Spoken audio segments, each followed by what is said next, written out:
you really ready for this next comic? I don't know. Let's give it up for the wonderful Cheri, Hagan, Hardman, everybody. Let's keep it going. There we go.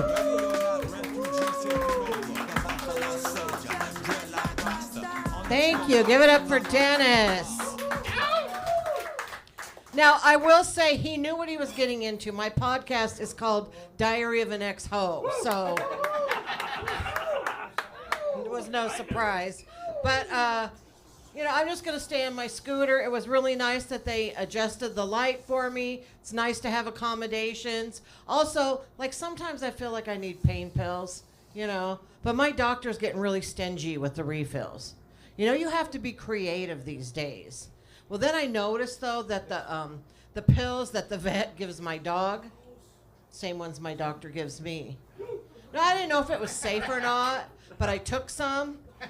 And I don't know if there's a difference in the human and the canine formula, but since I started taking those dog pills, my husband's ass has never smelled better. It's delightful.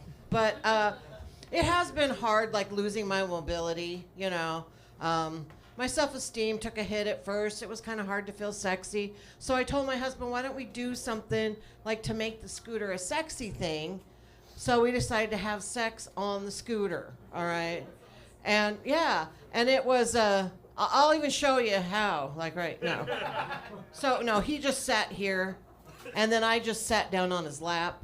He's not a very big man, but he's very, very brave. He's brave. And we had this thing going 30 miles an hour. Well, it wasn't even on, But because we were bouncing up and down, my titties were bouncing up and down, and they kept landing on the horn. So the whole time we're doing it, it sounds like...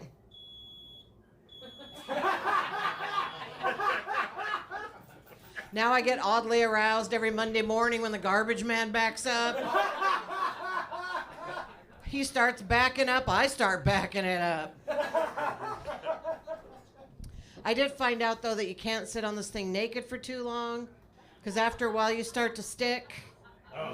Yeah, and then once you peel yourself off for 2 days, you got a bad case of scooter cooter. But I do want to tell you, when we're talking about traditions, and I do want to talk about my family a little bit. My son's not here. I don't want anyone to get butt hurt on his behalf, so unclench your Portland butts. I have a 40-year-old son with multiple physical and mental disabilities, and he's the love of my life, and he's the best thing that ever happened to me. Yeah. And I would highly recommend having a disabled family member. He gets up every morning and says, "You're the prettiest mom in the whole wide world." And he means it, He's always happy. He loves everybody. Plus, he comes with a check, so ka-ching. Now, we could take that money and go to Disneyland. We don't even have to stand in line, all right? So, yeah. But he's really cute, but he thinks he's the comedian in the house. And with his, ability level, he needs a little help with his joke writing. So here's an example of an Andrew joke. Andrew will just randomly shout out, "Your bus is here!" And he thinks that's hilarious. Now, 40 years later, though, I still look out the window every time. And I don't even ride the bus, So knowing that about him, imagine my surprise. I'm in his bedroom the other day. I said, "Ooh, something in here stinks." He said, "Maybe it's your ass." Oh. I was like, wait a minute, that's a little too clever. I think that little fucker's been faking it, I have hired him, though, to write all my jokes now, so we're good. No, but Andrew believes in tradition so much, and he's 40, but he doesn't really get, I've told him every year that there is no Santa, but he still thinks there's a Santa. He wants to believe really bad. And, it's sweet and okay, but it's a little bit irritating, okay? I just got to say, to be honest, have you ever had to go trick-or-treating 40 years in a row? First 20 years, I bought him a different costume every time, and then I realized he doesn't really care which one he wears. So there's that. So that's Andrew. I appreciate you guys putting up with that. I want to tell you about my dogs. This bit is not ready yet, but I just need to work on it a little bit, so we're going to do that. But I have 3 dogs. I had 2 Chihuahuas. I had a Border Collie. He died. So I told my husband I wanted to get another dog.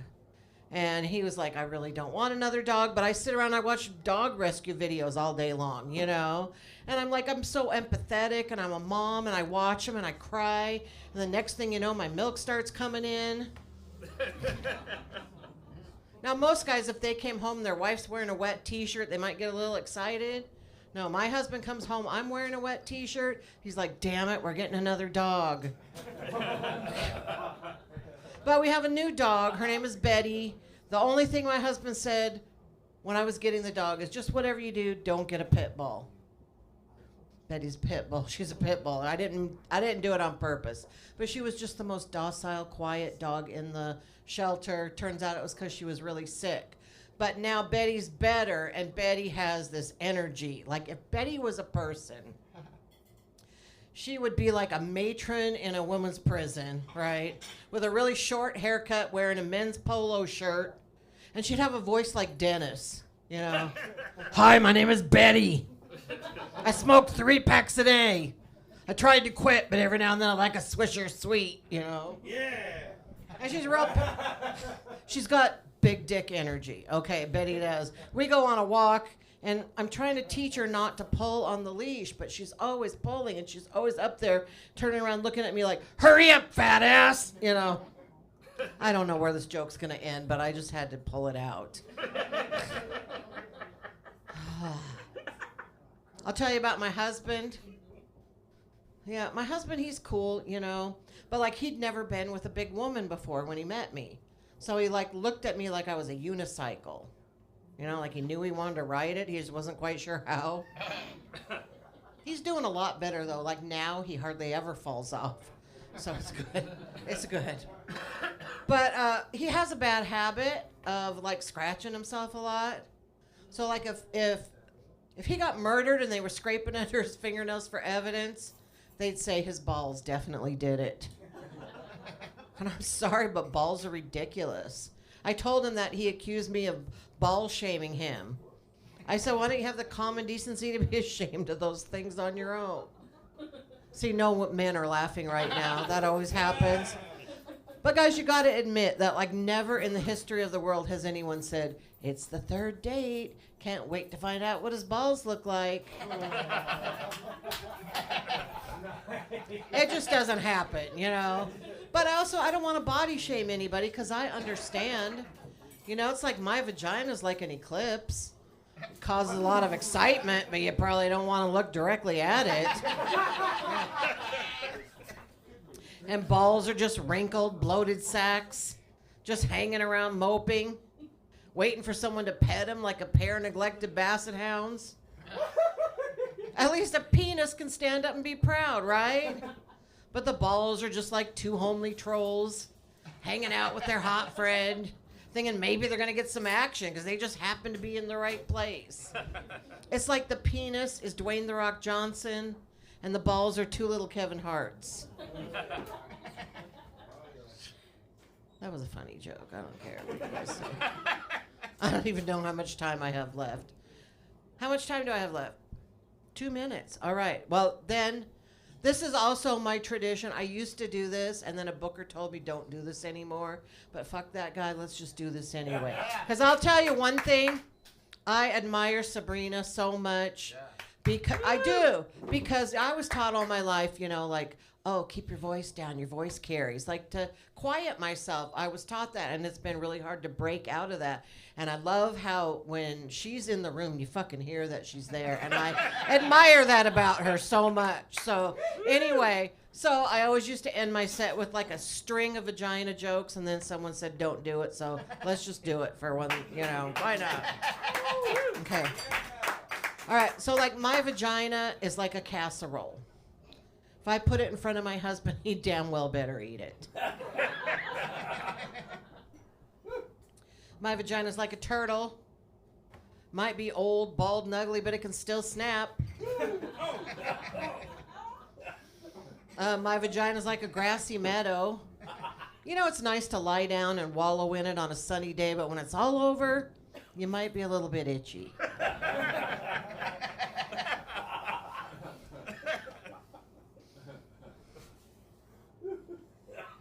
You guys want the really gross ones or no? Yeah. My vagina's like an egg because it tastes better than it smells. And my husband's always trying to put hot sauce on it. You guys know the gum wall in Seattle? Yeah. Okay, my vagina's like the gum wall. Because it's kind of famous, you know. It's a little bit dirty, but that's part of its charm. And every now and then somebody tries to come scrape it out. My vagina's like the Space Needle. I'm getting really tired of all my out-of-town relatives asking to see it when they come visit. Now, being in my vagina is like going to Disneyland for the first time when you're in your 30s. You know, like you're excited to see what all the fuss has been about, but you're kind of pissed that all your friends got there first.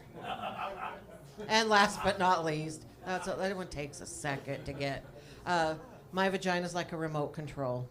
Because my husband's always got his hands on it, and he thinks he's the boss of it. But when he's not around, I can work it just fine all by myself. All right, thanks. You guys have been a lot of fun.